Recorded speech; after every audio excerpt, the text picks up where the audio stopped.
এক হবেন না? মারবার জন্য এক হয়ে গেল সব, আর আপনারা বাঁচার জন্য এক হবেন না? আমি তো কাউকে মারার জন্য আপনাদের ডাকছি না, কাউকে লুটার জন্য ডাকছি না, কারো ক্ষতি করার জন্য ডাকছি না, কেন কেন ইসলামে হারাম। কিন্তু মা বোন গুনোর ইজ্জত আবরু বাঁচাবার জন্য এক হবেন না? দেখেন না কি হলো, হ্যাঁ, বারাইপুরে মূল যে সাক্ষী দিচ্ছিল, মূল অভিযোগ নয়, মূল অভিযুক্তও নয়, মূল পান্ডা নয়, ও মূল সাক্ষী দিচ্ছিল, ও সব বলে দিচ্ছিল, তাকে ছেড়ে দিল। যে মেন রেপিস্ট সে নয় ওটা। আমরা তো ভুল মেসেজ শুনছি, আর আমরা কত নিচু জায়গায় বসবাস করি দেখছেন। আমি কাউকে বলছি না, কারো মেয়ে চলে গেলে তার বাপ মা হয়তো বলে ফেলবে যে আমি খুশি, কিন্তু না, একটু বুঝে কথা বলতে হয়। কথা বুঝছেন না, বোঝেন না? যার গেছে তার বুক ফাটবে স্বাভাবিক, কিন্তু তারপরেও বুক ফাটতে গিয়ে মাথা না ফেটে যায়, এটা মাথায় রাখতে হবে।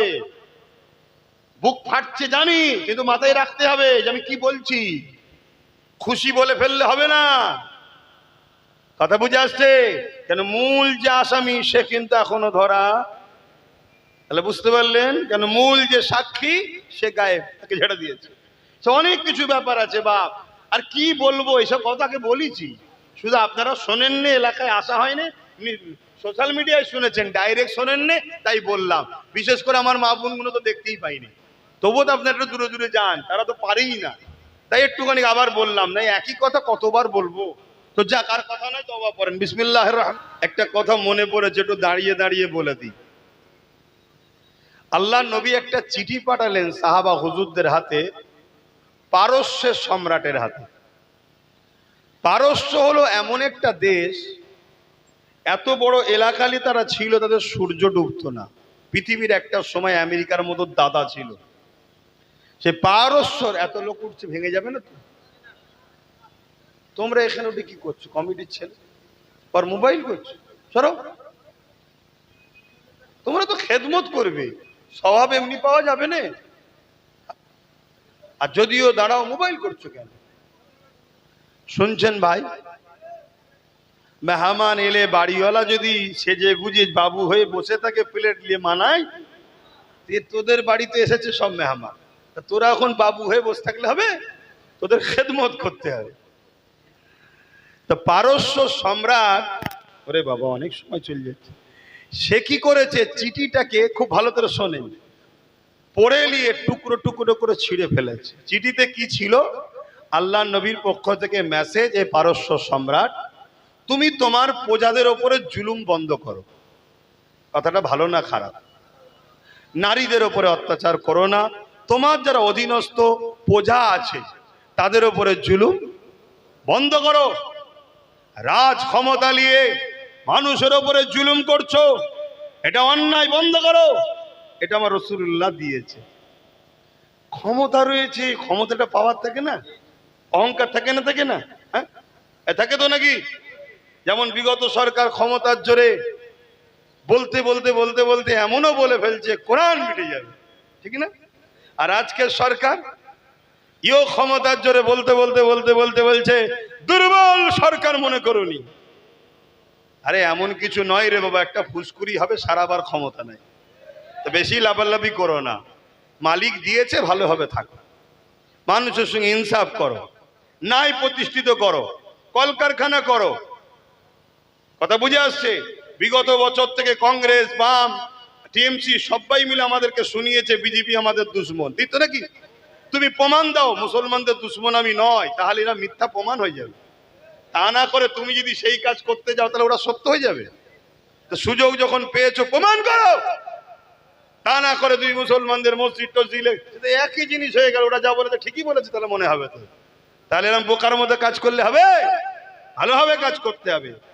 আশা করছি এখানে সরকারের লোকা রয়েছে, রিপোর্টে যদি যায়, যদি সরকারের শুধরাই তো ভালোই হবে, কি?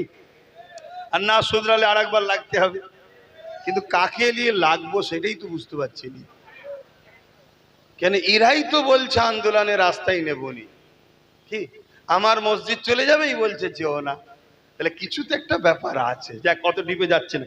তো পারস্য সরকার ওই রেগে গিয়ে চিঠিটাকে কুচুকুচি করেছে, পাওয়ারের ক্ষমতা দেখিয়েছে। সাহাবীর মনে বড় কষ্ট হয়েছে, রসুলকে এসে বলছে হুজুর অন্য অন্য দেশের সরকাররা চিঠি নিয়েছে, কি করবে না করবে তাদের ব্যাপার, পরে জানা যাবে। কিন্তু পারস্য সরকার চিঠিকে কুচুকুচি করে ফেলেছে, যেটা আমাদের বড় কষ্ট লেগেছে। আল্লাহ নবী মুচকে হাসলেন, হেসে বললেন, সাহাবারে কষ্ট পেও না, ও চিঠি কুচুকুচি করেনি, ওর রাষ্ট্রটাকে টুকরো টুকরো করে দিল। বলুন সুবহানাল্লাহ। খুব মন দিয়ে শোনেন, বাপের একটাই ছেলে ছিল পারস্য সম্রাটের। বাপ যেমন ছিল মাতাল, ছেলেও মাতাল। বাপ ছিল চরিত্রহীন, ছেলেও ছিল চরিত্রহীন। বাপ যাকে একদিন নিয়ে আসে বুঝে নেবেন, পরের দিন তাকে আবার ছেলে নিয়ে আসে। এই বাপ বেটাই একটা ঠুকুর মুকুর হচ্ছে, বুড়োকে না ঝাললে তো হবে না। আর বুড়ো রাজার চিন্তা করছে, ছেলে তো সেই আমারটাকেই ধরে টানাটানি করছে, দেখে ছেড়ে দিতে হবে। তো একদিন বাপ একটা হাকিমের কাছে গেছে, যে বলেছে এমন একটা দাওয়াই, এমন একটা বিষ তৈরি করো যার গায়ে লেভেল থাকবে তাকতের দাওয়াই। বুঝে নিচ্ছ তো নাকি যুবকরা? হ্যাঁ, তোমরা খুব ভালো বোঝো।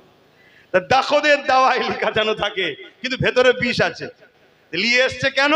রেখে দেবো, ছেলে যাতে খেয়ে নেয়, আর খেলে মরে যাবে। আর ছেলে এইদিকে ঘরে বসে চিন্তা করছে, ধর কতদিন ওয়েট করব, চল তরোয়াল নিয়ে বেরিয়েছে। তা তরোয়াল নিয়ে এসে ছেলে ঝেড়েছে পারস্যের রাজা বাপকে। বাপ তো পড়ে গেছে, মৃত্যু, হাত খুলে গেছে, শিশি বেরিয়েছে, দেখছে তাকতের দাওয়াই। বলছে, ও বুড়ো, তাই বুঝি তুমি এরকম পাওয়ার পাও কোথায়? তো ও কি করছে, ঘটঘট করে খেয়েছে। বাপও মরলো, ছেলে মরলো। বলুন, রাষ্ট্রটা ঠিক থাকবে? দেখলেন না গত সরকার পড়ে যাওয়ার পর কত এখন সব ভাগ বাটরা হয়ে যাচ্ছে, হচ্ছে না? হয়নি?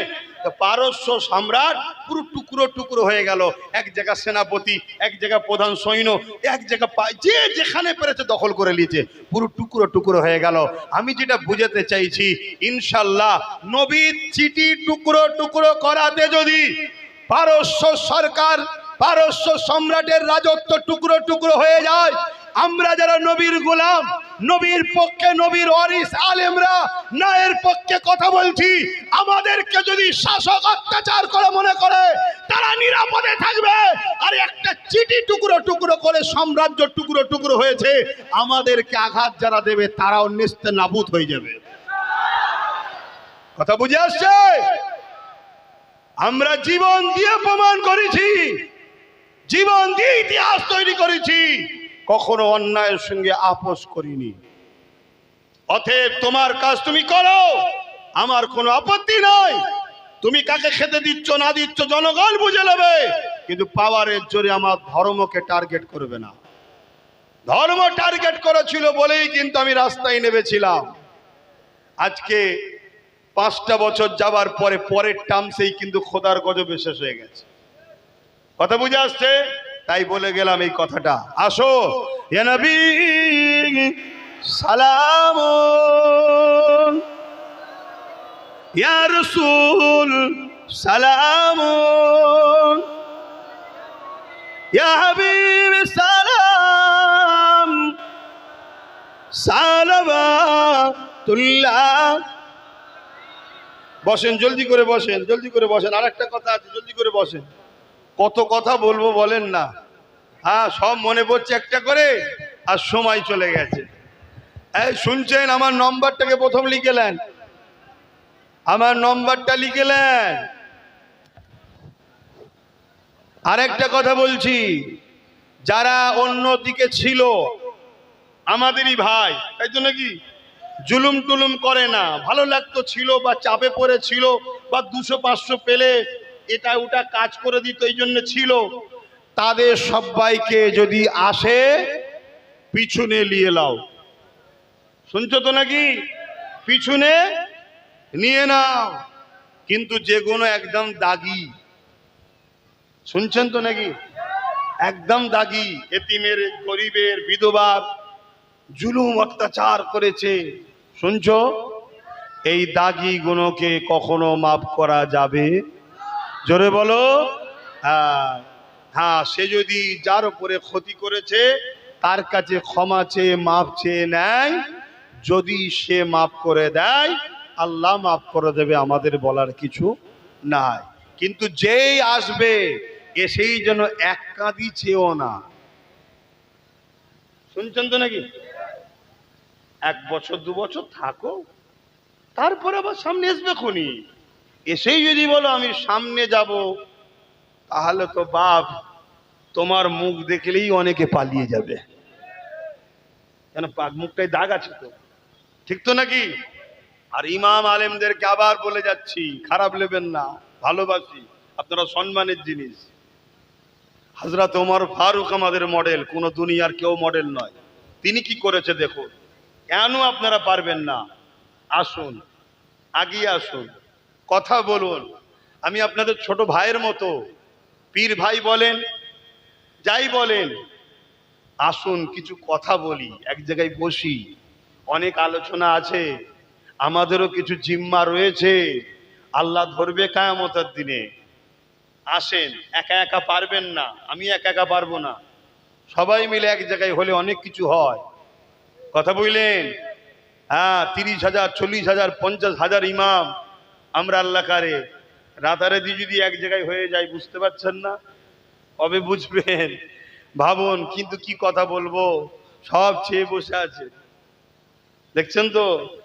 হ্যাঁ, তো যাক, আমি আর কথা বাড়াচ্ছি না, নম্বরটা বলছি, একটু লিখে নেন, 9046396050। আবার একবার বলছি, 9046396050। এই নম্বরটাও আছে, আর আগে তো আর একটা ছিল, সবাই জানেন, 9830825982। এই দুটো নম্বর আপনারা ফোন করবেন, প্রতি জুম্মায় থাকি। এবং আরো যে বিষয়টা বললাম, নাম ফোন নাম্বার লিখে জমা দেন, কথা বুঝে আসছে? হ্যাঁ, লড়াই হলে যাবেন না, কি গো, যাবেন না? তা আপনাকে খুঁজে পাবো কোথা? তা যোগাযোগ থাকলে তবে তো তাকে ফোন করব। হ্যাঁ, আর আপনিও যখন বিপদে পড়বেন, সব তো ফেলে দেবে, অন্ধকার করে তো পিটবে, আর যোগাযোগ থাকলে তবেই তো বলবেন, হ্যালো, বিপদে পড়েছি। আর আমার কাছেও যদি আশপাশের সব যোগাযোগ থাকে, আমি বলবো, হ্যালো, যাচ্ছি, চলে আয়। মিন শানিয়াতিল ওয়াদাই ওয়াজাবা শুকরু আলাইনা মাদা লিল্লাহ আহিদাই ইয়া নবী সালামুন ইয়া রাসূল ইয়া হাবিব সালাম।